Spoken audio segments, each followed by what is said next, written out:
অজ্ঞানতিমিরান্ধস্য জ্ঞানাঞ্জনশলাকয়া চক্ষু উন্মিলিতং যেন তস্मै শ্রী গুরবে নমঃ। দেবশিল্পী মহাভাগ দেবনাং কার্যসাধক বিশ্বকর্মমস্তুভ্যং সর্বভীষ্ট প্রদায়ক। শুধু ভক্তমণ্ডলী, শুরু করছি আজকের শ্রীপাঠ। আজকের বিষয় দেবশিল্পী বিশ্বকর্মা। ভাদ্র মাসের সংক্রান্তি তিথিতে আমরা শিল্পের কারিগর, শিল্পের দেবতা বিশ্বকর্মা পুজোয় মেতে উঠি। ঋগ্বেদে বিশ্বকর্মা স্তবে বলা হয়েছে, এই বিশ্ব তারই কর্ম বলে তার নাম বিশ্বকর্মা। বিশ্বভুবনের সকল ক্ষেত্রই তার পরিজ্ঞাত এবং তিনি সর্ব অন্তর্যামী। তিনি বিশ্বের সকল প্রাণীর মঙ্গলকারী। পুরাণ অনুযায়ী বিশ্বকর্মা দেবতাদের শিল্পী। তিনি শিল্পের কারিগর। কারিগরি সকল বিদ্যা বিশ্বকর্মার হস্তগত। অনেকে আবার বিশ্বকর্মাকে দেবতা হিসেবে মানেন না। তাদের মতে তিনি শিল্পের কারিগর, দেবতাদের শিল্পী হচ্ছে বিশ্বকর্মা। তাই সচরাচর পৃথিবীতে বিশ্বকর্মার কোনো মন্দির দেখতে পাওয়া যায় না। অষ্টবসুর একজন প্রভাস হলেন বিশ্বকর্মার জনক, আর বিশ্বকর্মার মাতা হলেন দেবগুরু বৃহস্পতির বোন বরবর্ণিনী। আবার ব্রহ্মবৈবর্ত পুরাণ অনুযায়ী ব্রহ্মার নাভি থেকে বিশ্বকর্মার সৃষ্টি। বিশ্বকর্মা একজন শিল্পী। তিনি সকল কারিগরি বিদ্যার জনক। মানব জগতের সকল শিল্পীগণ বিশ্বকর্মার সৃষ্ট শিল্পকেই জীবিকা হিসাবে ধরে জীবিকা নির্বাহ করছেন। বিশ্বকর্মার নির্মাণ শিল্পের মধ্যে রয়েছে অলকাপুরী, রাবণের স্বর্ণলঙ্কা, অগস্ত্য ভবন, দ্বারকাপুরী ইত্যাদি বিশ্বকর্মার অমর সৃষ্টি। যে দেবপুরী পাবার জন্য অসুররা বারংবার দেবতাদের সাথে যুদ্ধে লিপ্ত হয়েছেন, সেই অপরূপ দেবপুরী বিশ্বকর্মার সৃষ্টি। মৎস্যপুরাণ মতে সকল কিছু সৃষ্টির উদ্ভাবক হল বিশ্বকর্মা। আজকে আমরা যে প্লেন দেখি, জন রাইট ভ্রাতৃদ্বয় যে প্লেন আবিষ্কার করেছে, যে প্লেনে চেপে মানুষ নিমিষে এক দেশ থেকে আরেক দেশে যাচ্ছে, এই প্লেনের ভালো আরেকটি নাম হচ্ছে বিমান। এই বিমান সর্বপ্রথম দেবশিল্পী বিশ্বকর্মাই সৃষ্টি করেছেন। বিশ্বকর্মারই অমর সৃষ্টি এই বিমান। আজ দেবরাজ ইন্দ্রের হাতে যে বজ্র শোভা পায়, সেটা দধিচি মুনির হাড় দিয়ে বিশ্বকর্মাই তৈরি করেছেন। ত্রেতা যুগে রামচন্দ্রের সেতু তৈরির অন্যতম কারিগর নল বানর। যে বানর যে পাথর ধরত, সেই পাথরই সমুদ্রের জলে ভেসে উঠত। কেন? এই নল বানরের মুনি ঋষিদের উপর আশীর্বাদ ছিল। মুনি ঋষিরা আশীর্বাদ করেছিল যে বানর যা কিছু জলে ফেলবে তাই জলে ভাসবে। সেই নল বানর বিশ্বকর্মারই পুত্র। পদ্মপুরাণ মতে ভক্ত প্রহ্লাদের কন্যা বিরোচনার সাথে বিশ্বকর্মার বিবাহ হয়।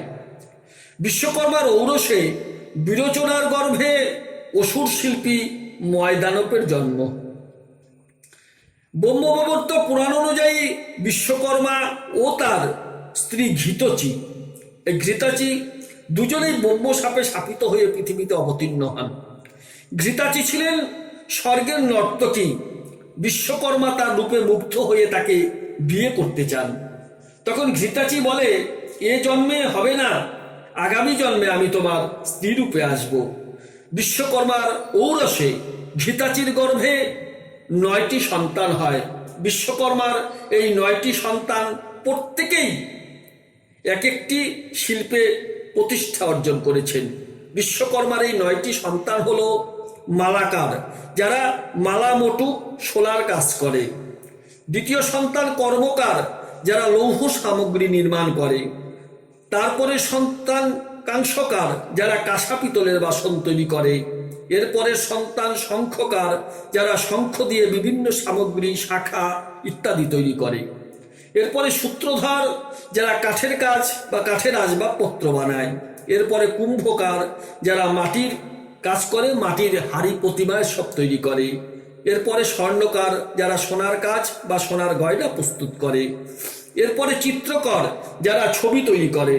এরপর কুবিন্দক, যারা বুনন শিল্প, তাঁত শিল্প বা কাপড় বুনে তারা কুবিন্দক।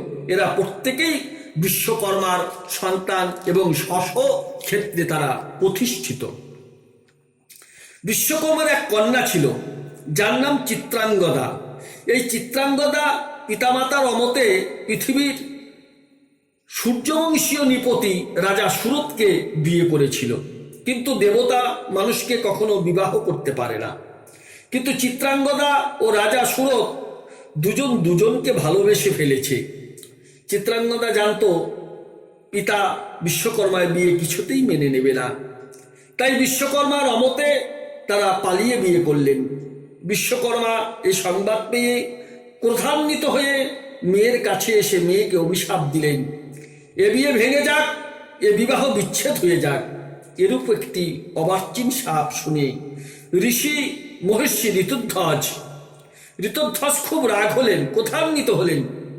কারণ সনাতন ধর্মে বিবাহ একটি পবিত্র সম্পর্ক, আর সেখানে বিশ্বকর্মার এই পাশবিক আচরণ, এরূপ অভিশাপ মুনি সহ্য করতে পারলেন না। তাই মহর্ষি ঋতধ্বজ বিশ্বকর্মাকে অভিশাপ দিলেন যে তুমি বানর হয়ে যাও। এই বানর হওয়ার অভিশাপ দিলেন। এরপরে অনেক ঘটনা, অনেক ধ্যান তপস্যার পরে পিতা বিশ্বকর্মা এবং পুত্রী চিত্রাঙ্গদা দুজনেই শাপমুক্ত হয়েছিলেন। দেবশিল্পী বিশ্বকর্মা চতুর্ভুজ, তার এক হাতে দাড়িপাল্লা, এক হাতে হাতুড়ি, এক হাতে ছেনি এবং অপর হাতে কুঠার বা পরশু থাকে। এগুলো প্রত্যেকটি শিল্পকর্মে বিশেষ প্রয়োজন। বিশ্বকর্মার বাহন হাতি। হাতিকে একরকম শ্রমিক পশুও বলা যায়, কারণ হাতি মানুষের জীবনে অনেক কাজে লাগে। বনে যাবেন, কোন কি হাতি আছে, বনে ফরেস্ট থেকে কাঠ আনতে হাতির প্রয়োজন, সার্কেসে হাতি আছে, এরকম বিভিন্ন জায়গায় হাতির ব্যবহার হয়। ব্রহ্মপুত্র বিশ্বকর্মাই বিশ্ব ব্রহ্মাণ্ডের নকশা তৈরি করেছেন। ব্রহ্মবর্ত পুরাণ অনুযায়ী ব্রহ্মার নাভিদেশ থেকে বিশ্বকর্মার উৎপত্তি। বেদে তিনি অজাত পুরুষ। মার্কেন্ডীয় পুরাণ মতে দেবীর অভদ্র কবচ, কুণ্ডল, কুঠার ও নানা অস্ত্র বিশ্বকর্মাই দিয়েছিলেন। চার যুগেই বিশ্বকর্মার সৃষ্টির অবদান রয়েছে। সত্যযুগে সৃষ্টি করলেন স্বর্গলোক বা অমরাবতী, ত্রেতা যুগে সোনার লঙ্কা, দাপরে সৃষ্টি করলেন দ্বারকানগরী, কলিযুগে সৃষ্টি করলেন হস্তিনাপুর ও ইন্দ্রপ্রস্থ। পুরীর জগন্নাথ মূর্তিও বিশ্বকর্মার অমর সৃষ্টি। কোনো কোনো মতে তিনি বৈদিক স্রষ্টা। বিশ্বকর্মার কন্যার নাম সংজ্ঞা। সূর্যের সাথে কন্যার বিবাহ দেন। সংজ্ঞা সূর্যের প্রখর তাপ সহ্য করতে না পারলে শানচক্রে সূর্যের উজ্জ্বলতার ৮ ভাগ কেটে ফেলেন। এই কর্তৃত অংশ পৃথিবীতে পড়লে উক্ত অংশ দ্বারা বিশ্বকর্মা বিষ্ণুর সুদর্শন চক্র, শিবের ত্রিশূল, কুবেরের অস্ত্র, কার্তিকের শক্তি এবং অন্যান্য দেবতার বিভিন্ন অস্ত্রশস্ত্র নির্মাণ করেন। ভাদ্র মাসের সংক্রান্তিতে বিশ্বকর্মার পুজো হয়ে থাকে। এই বিশ্বকর্মার পুজো উপলক্ষে একসময় বাঙালির ঘরে ঘরে খাওয়া দাওয়ার একটা বিরাট রেওয়াজ বা উৎসব ছিল। বিশ্বকর্মা পুজো উপলক্ষে কোথাও কোথাও ঘুড়ি উড়ানোর প্রতিযোগিতা হয়ে থাকে। বাংলা, অসম, ত্রিপুরা এবং অন্যান্য রাজ্যের মানুষরা এই বিশ্বকর্মা পুজোয় প্রভূত আনন্দে মেতে ওঠে। আর সেই বিশ্বকর্মা চরণে আমার ভক্তিপূর্ণ প্রণাম জানিয়ে এখানেই পাঠ বিশ্রাম দিচ্ছি। জয় বিশ্বকর্মা।